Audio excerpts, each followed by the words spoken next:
So today for Northern Adventure, let's go talk about which saws, or saw in this case, has failed us on our homestead.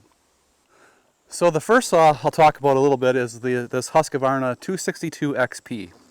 This is a 1991 model, and I know that because I decoded the serial number on the serial number plate. So this is a 1991 Husqvarna 262 XP professional saw from Husqvarna. The 262 has a pretty strong reputation.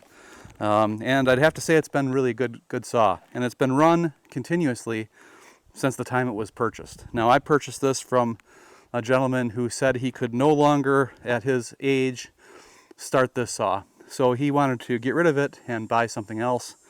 And I'll talk a little bit about what he bought, because I have one, and it's a little unfortunate.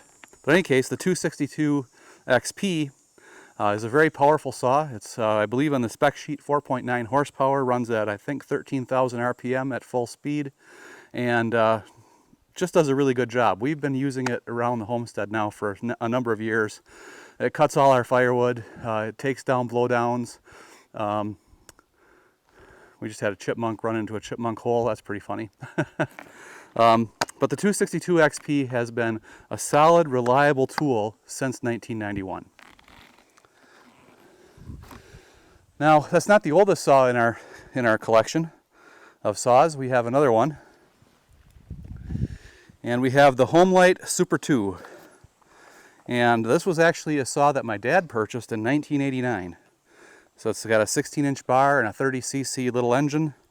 And it's very light, very compact, very easy to use. And for light firewood and brush cutting and tree trimming and pruning, might be one of the best saws you can get for that purpose. But again, the key feature, 1991. There's that chipmunk. 1991, and it starts and runs just fine. It could use a little cleaning. But Denise just had to fix it the other day, because under this top handle is where the trigger mechanism is. And sometimes that trigger mechanism on these saws comes a little bit apart. They're just held together with a little spring and a bracket. Denise was able to put that back together. As you know, she's our household mechanic. But Homelite Super 2, automatic oiling, 1989. Definitely not as powerful as the 262 XP.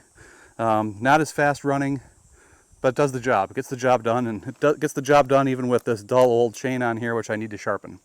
So 262 XP and Homelite Super 2, worthy saws. Now we get to the disappointment.